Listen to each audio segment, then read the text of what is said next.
और बरेली में दिशा पाटनी के घर फायरिंग का नया वीडियो भी सामने आ गया है। जब फायरिंग हुई थी, ये 49 सेकंड का वीडियो है, सीसीटीवी वीडियो सामने आया है।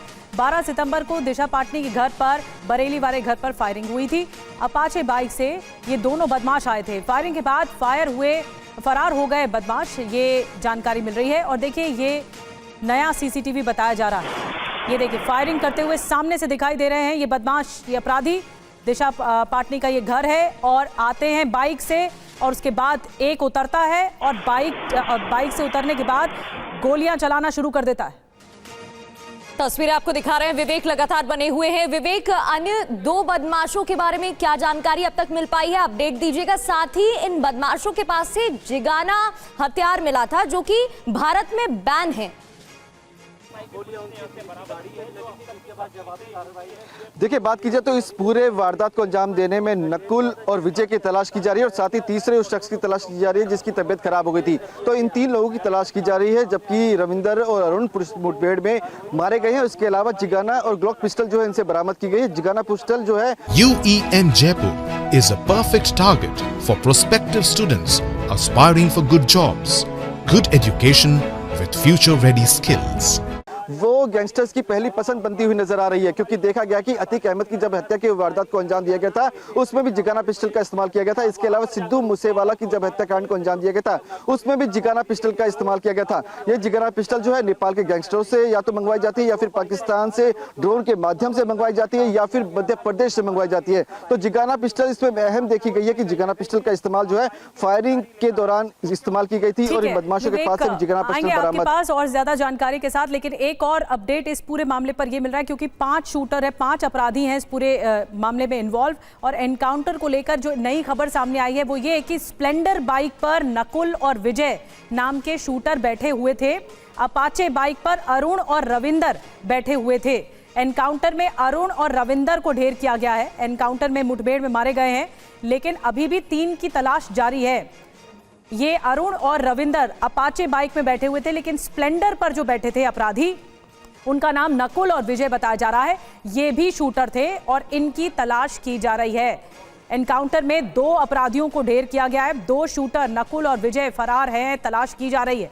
12 सितंबर को ये मामला है फायरिंग का और नए वीडियोस भी सामने आ चुके हैं। विवेक, बाकी जो अपराधी हैं, बाकी जो शूटर्स हैं, वो कहाँ हैं? उनकी लोकेशन के बारे में उनके बारे में क्या इस वक्त पुलिस की ओर से जानकारी दी जा रही है? कब तक पकड़े जाएंगे? ड्रोन के जरिए पंजाब में पुलिस, देखिए, स्पेशल सेल दिल्ली पुलिस की बात करें या फिर यूपी एसटीएफ की बात करें, ये लगातार इन बदमाशों की तलाश में जुटी हुई है। कई जगह पर छापेमारी भी की गई है। फिलहाल पुलिस को जानकारी अरुण और रविंदर के बारे में मिली थी, जिनको एनकाउंटर में ढेर कर दिया गया है।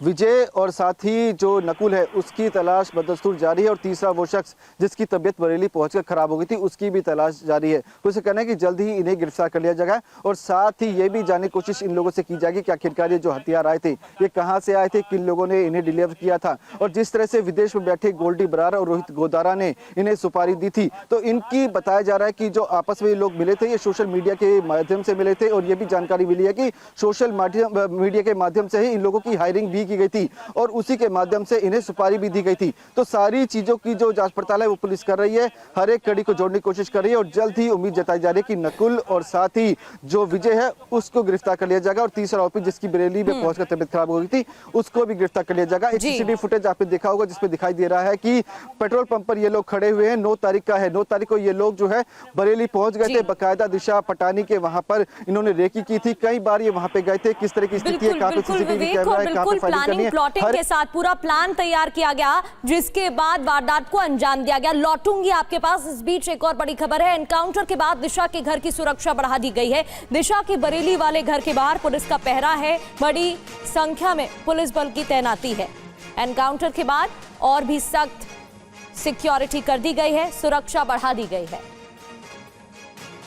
तो दिशा के पिता जगदीश सिंह पाटनी ने बदमाशों के एनकाउंटर पर क्या कहा, आपको वो भी सुनवाते हैं। मैं माननीय मुख्यमंत्री उत्तर प्रदेश श्री योगी आदित्यनाथ जी का अपने तथा अपने परिवार की ओर से धन्यवाद ज्ञापित करता हूं। जैसा उन्होंने मुझे विश्वास दिलाया था और उसी के अनुरूप इतने कम समय में अपराधियों को ढूंढकर इतनी कठोर कार्रवाई की। मैंने आज पुनः माननीय मुख्यमंत्री जी से फोन पर वार्ता कर उनका धन्यवाद ज्ञापित किया।